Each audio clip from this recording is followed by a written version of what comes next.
ಒಂದು ಹೆಣ್ಣನ್ನು police ಸ್ಟೇಷನ್ನಲ್ಲಿ police ಅಧಿಕಾರಿಗಳು ಬಟ್ಟೆ ಬಿಡಿಸಿ ಮೊಲೆಸ್ಟ್ ಮಾಡ್ತಾರೆ ಅಂತಂದ್ರೆ ಇನ್ಯಾವ ಸಂಸ್ಕೃತಿನಿದ್ದೀವ್ರಿ? Breastfeeding 100 rupees continuously. ಸುಲಭನಾ? ಈ ದೇಶದಲ್ಲಿ ಕಾನೂನೇ ಇಲ್ವಾ? ಈ ದೇಶದಲ್ಲಿ ಸಂವಿಧಾನನೇ ಇಲ್ವಾ? ಇದ್ರು ಅದು BJP ಆಗಿರಲಿ ಇನ್ನೊಂದು ಯಾವುದಾಗಿರಲಿ CBI ಎನ್ಕ್ವೈರಿ ಮಾಡಿ ಒದ್ದು ಹೊರಗಾಗ್ತಿದೆ. ಏನೋ 5 ಜನ ಈಗ ಸಸ್ಪೆಂಡ್ ಮಾಡಿದ್ರಂತೆ. ಏನಕ್ಕೆ ಸಸ್ಪೆಂಡು? ಸ್ನೇಹಿತರೆ ನಮಸ್ಕಾರ, ನಾನು ವಿಕಾಸ್ ಶಾಸ್ತ್ರಿ. ಹೇಗಿದ್ದೀರಿ ಎಲ್ಲರೂ? ಒಡಿಶಾದಲ್ಲಿ ಪೊಲೀಸರ ವರ್ತನೆಯನ್ನು ನೋಡಿದಾಗ ನಿಜಕ್ಕೂ ಈಗ ಭಯಪಡುವಂತಹ ಸ್ಥಿತಿಗೆ ಭಾರತ ದೇಶ ಬಂದು ತಲುಪಿದೆ ಅಂತ ನನಗನ್ನಿಸ್ತಾ ಇದೆ. ಯಾವುದೇ ಸರ್ಕಾರ ಇರಲಿ, ಯಾವುದೇ ಮುಖ್ಯಮಂತ್ರಿ ಇರಲಿ, ಯಾರೇ ಪ್ರಧಾನಮಂತ್ರಿ ಇರಲಿ, ಹೆಣ್ಣಿನ ಮೇಲೆ ಆಗೋಂಥ ದ್ವೇಷನ, ಹೆಣ್ಣಿನ ಮೇಲೆ ಆಗುವಂಥ ಮೋಸನ, ಹೆಣ್ಣಿನ ಮೇಲೆ ಆಗುವಂಥ ಶೋಷಣೆನ ಯಾವ ನನ್ನ ಮಗನೂ ತಡೆಯಲ್ಲ ಅನ್ನೋದಕ್ಕೆ ಇದೊಂದು ದೊಡ್ಡ ಸಾಕ್ಷಿ. ಸ್ನೇಹಿತರೆ, ಒಡಿಶಾದಲ್ಲಿ ಒಂದು ಹೆಣ್ಣುಮಗಳು, ಆಕೆ ಸಾಮಾನ್ಯ ಹೆಣ್ಣುಮಗಳಲ್ಲ, ಒಬ್ಬ ಆರ್ಮಿ ಆಫೀಸರ್ನ ಹೆಂಡತಿ ಆಗುವಂಥವಳು, ಒಬ್ಬ ರಿಟೈರ್ಡ್ ಬ್ರಿಗೇಡರ್ನ ಮಗಳಾದಂಥವಳು. ಇಂಥ ಬ್ಯಾಕ್ಗ್ರೌಂಡ್ ಇರೋವಂತಹ ಒಂದು ಹೆಣ್ಣು ಮಗಳು ಪೊಲೀಸ್ ಸ್ಟೇಷನ್ಗೆ 5-6 ಗೂಂಡಗಳನ್ನ ಅಟ್ಟಿಸ್ಕೊಂಡು ಬರ್ತಾ ಇದ್ದಾರೆ ಅಂತ ಕಂಪ್ಲೇಂಟ್ ಕೊಡಲಿಕ್ಕೆ ಸ್ಟೇಷನ್ಗೆ ಬರ್ತಾಳೆ. ಸ್ಟೇಷನ್ಗೆ ಬಂದಂತಹ ಆಕೆಯನ್ನು ಪೊಲೀಸರು ಕಾಪಾಡಬೇಕಾಗಿತ್ತು, ಪ್ರೊಟೆಕ್ಷನ್ ಕೊಡಬೇಕಾಗಿತ್ತು, ಆಕೆಗೆ ಧೈರ್ಯ ತುಂಬುವಂಥ ಕೆಲಸ ಮಾಡಬೇಕಾಗಿತ್ತು. ಆದರೆ ಪೊಲೀಸರು ಮಾಡಿದಂಥ ಕೆಲಸವಾದರೂ ಏನು? ಪೊಲೀಸರು ಆಕೆಯ ಮೇಲೆ ಮತ್ತು ಆಕೆಯ ಗಂಡ ಆಗಬೇಕಾದಂಥ ಒಬ್ಬ ಆರ್ಮಿ ಆಫೀಸರ್ನ ಒಂದು ಸೆಲ್ಗೆ ಹಾಕ್ತಾನಂತೆ, ಈಕೆಯನ್ನು ಕರ್ಕೊಂಡೋಗಿ ಇನ್ನೊಂದು ಸೆಲ್ಗೆ ಹಾಕ್ತಾನಂತೆ. ಇವರಿಬ್ಬರ ಮೇಲೆ ಫೇಕ್ FIR ಫೈಲ್ ಮಾಡ್ತಾರೆ. ಫೇಕ್ FIR ಫೈಲ್ ಮಾಡಿ ಆಕೆಯ ಮೇಲೆ ಇಬ್ಬರು ಲೇಡಿ ಪೊಲೀಸ್ಗಳು ಕೈ ಮಾಡೋದು ಆರಂಭ ಮಾಡ್ತಾರೆ. ಕೈ ಮಾಡೋದೆಲ್ಲ ಬಿಟ್ಬಿಡಿ, ಆಕೆಯನ್ನು ನಗ್ನ ಮಾಡ್ತಾರಂತೆ. ಪುರುಷ ಅಧಿಕಾರಿಗಳು ಬಂದು ಆಕೆಯನ್ನು ನಗ್ನ ಮಾಡ್ತಾರೆ. ಆಕೆಯ ಮೇಲೆ ಲೈಂಗಿಕ ದೌರ್ಜನ್ಯವನ್ನು ಎಸಗುತ್ತಾರೆ. ಆಕೆಯನ್ನು ಅಸಾಲ್ಟ್ ಮಾಡ್ತಾರೆ, ಆಕೆಯನ್ನು ಮೊಲೆಸ್ಟ್ ಮಾಡ್ತಾರೆ, ಆಕೆಯನ್ನು ಮುಟ್ತಾರೆ. ಆಕೆ ಸುಮಾರು 30 ನಿಮಿಷಗಳ ಕಾಲ ಆಕೆಯ ಮೇಲೆ ನಿರಂತರವಾಗಿ ದೌರ್ಜನ್ಯವನ್ನು ನಡೆಸ್ತಾರೆ.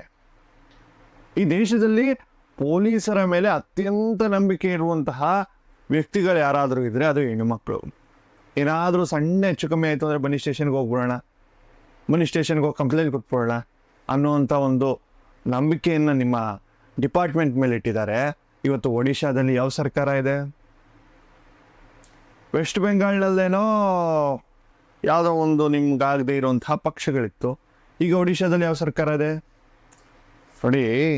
ಸರ್ಕಾರ ಆಗಲಿ, ಮುಖ್ಯಮಂತ್ರಿ ಆಗಲಿ, ಪ್ರಧಾನಮಂತ್ರಿ ಆಗಲಿ, ಯಾವನೇ ಇರಲಿ, ಅಧಿಕಾರಿಗಳು ಈ ರೀತಿ ಏನಾದರೂ ಕೃತ್ಯ ಮಾಡಬೇಕು ಅಂತಂದರೆ ಮಾಡೇ ತಿರ್ತಾರೆ.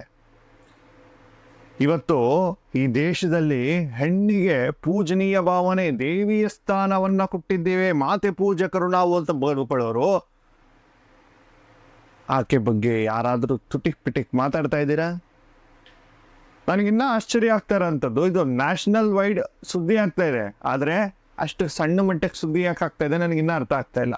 ಒಂದು ಹೆಣ್ಣನ್ನು ಪೊಲೀಸ್ ಸ್ಟೇಷನ್ನಲ್ಲಿ ಪೊಲೀಸ್ ಅಧಿಕಾರಿಗಳು ಬಟ್ಟೆ ಬಿಡಿಸಿ ಮೊಲೆಸ್ಟ್ ಮಾಡ್ತಾರೆ ಅಂತಂದರೆ ಇನ್ಯಾವ ಸಂಸ್ಕೃತಿಲಿದ್ದೀವ್ರಿ? ಇನ್ಯಾವ್ದ್ರಿ ಈ ದೇಶದ ಸಂಸ್ಕೃತಿ? ಈ ದೇಶಕ್ಕೆ ಯಾವುದ್ರಿ ಸಂಸ್ಕೃತಿ ಇದೆ? ಹಾಗಾದರೆ ಒಂದಂತೂ ಸ್ಪಷ್ಟವಾಗಿ ಇಟ್ಕೊಳ್ಳಿ, ಒಬ್ಬರು ದೊಡ್ಡ ಮನುಷ್ಯ ದೊಡ್ಡ ಮಾತಲ್ಲ ಒಂದು ಕಾಲದಲ್ಲಿ ಹೇಳಿದರು, ಒಂದು ಕಾಲ ಬರುತ್ತೆ ಹೆಣ್ಣಿನ ಮೇಲಿನ ಶೋಷಣೆ ವಿಪರೀತವಾಗಿ ಹೆಚ್ಚುತ್ತೆ. ವಿಪರೀತವಾಗಿ ಹೆಚ್ಚಿದಾಗ ಈ ಕಲಿಯುಗ ಅಂತ್ಯ ಆಗಲು ಆರಂಭ ಆಗುತ್ತೆ ಅಂತ ನನಗೆ ಯಾಕೋ ಇದು ಅದೇ ಅಂತ ಅನ್ನಿಸ್ತಾ ಇದೆ. ಕಲಿಯುಗದ ಪ್ರಾರಂಭ ಇದು. ಪೈಶಾಚ್ಯ ಮನಸ್ಥಿತಿಗಳು, ಕೃತ್ಯಗಳು ಆಗಾಗ ನಡ್ಕೊಂಡು ಬರ್ತಾ ಇರೋದು ನನಗೆ ನೋಡಿದ್ರೆ ನನಗೀಗ ಭಯ ಆಗಕ್ಕೆ ಸ್ಟಾರ್ಟ್ ಆಗಿದೆ. ಈ ದೇಶ, ಈ ಸಂಸ್ಕೃತಿ, ಈ ನೆಲ ಎಲ್ಲಿಗೆ ಹೋಗಿ ತಲುಪುತ್ತೋ ಅಂತ. ಯಾವುದೇ ಸರ್ಕಾರ, ಯಾವುದೇ ಮುಖ್ಯಮಂತ್ರಿ, ಯಾವುದೇ ಪ್ರಧಾನಮಂತ್ರಿ, ಯಾರೇ ಇರಲಿ, ಈ ದೇಶನ ಸರಿ ಮಾಡಬೇಕು ಅಂತಂದರೆ ಹೆಣ್ಣನ್ನು ಮೊದಲು ಗೌರವದಿಂದ ನೋಡ್ಲಿಕ್ಕೆ.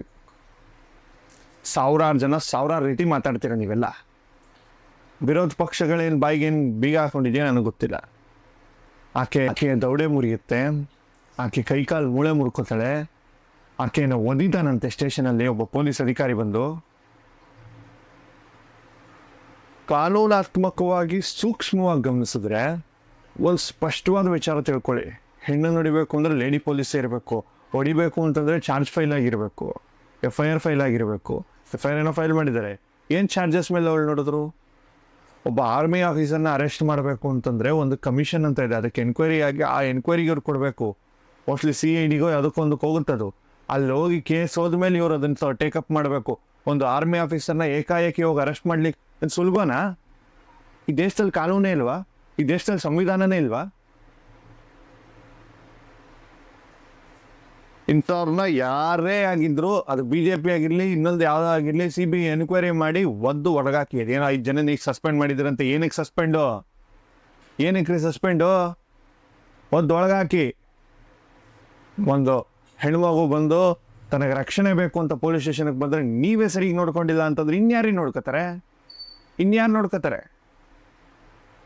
ಇದೊಂದು ನಿಜವಾಗ್ಲೂ ಹೇಳ್ತೀನಿ, ಪೈಶಾಚ್ಯ ಕೃತ್ಯ. ಇಂಥ ಕೃತ್ಯಗಳು ರಾಕ್ಷಸ ಕೃತ್ಯಗಳಿವೆಲ್ಲ. ಇದಕ್ಕೆ ಅಂತ್ಯ ಯಾವಾಗ? ಈ ದೇಶ ಚೆನ್ನಾಗಿರ್ಬೇಕು ಅಂತಂದರೆ, ಈ ನಾಡು ಚೆನ್ನಾಗಿರ್ಬೇಕು ಅಂತಂದರೆ, ಈ ನೆಲ ಚೆನ್ನಾಗಿರ್ಬೇಕು ಅಂತಂದರೆ, ಈ ಸಂಸ್ಕೃತಿ ಚೆನ್ನಾಗಿರ್ಬೇಕು ಅಂದರೆ ನೀವೆಲ್ಲರೂ ಕೂಡ ಈ ಒಂದು ಹೆಣ್ಣಿನ ರಕ್ಷಣಾ ಸ್ಥಾನದಲ್ಲಿ ನೀವೆಲ್ಲರೂ ನಿಲ್ಲಲೇಬೇಕು. ಇದ್ರ ಬಗ್ಗೆ ಇನ್ನಷ್ಟು ಮಾತಾಡಬೇಕು ಅಂತಿತ್ತು. ಆದರೆ ಈ ರಾಕ್ಷಸ ಕೃತ್ಯಗಳನ್ನ ಜನರಿಗೆ ತೋರಿಸ್ಬೇಕು ಅನ್ನೋದಷ್ಟೇ ನನ್ನ ಉದ್ದೇಶ ಆಗಿತ್ತು. ಇನ್ನಷ್ಟು ಹೆಚ್ಚಿನ ಸುದ್ದಿಗಳಿಗಾಗಿ, ಮಾಹಿತಿಗಳಿಗಾಗಿ ನೋಡ್ತಾ ಇರಿ ನನ್ನ ಚಾನಲ್ ಎಲ್ಲ. ಸಬ್ಸ್ಕ್ರೈಬ್ ಮಾಡಿ, ಲೈಕ್ ಮಾಡಿ, ಶೇರ್ ಮಾಡಿ. ನಾನು ವಿಕಾಸ್ ಶಾಸ್ತ್ರಿ, ನಿಮ್ಮ ಧ್ವನಿ.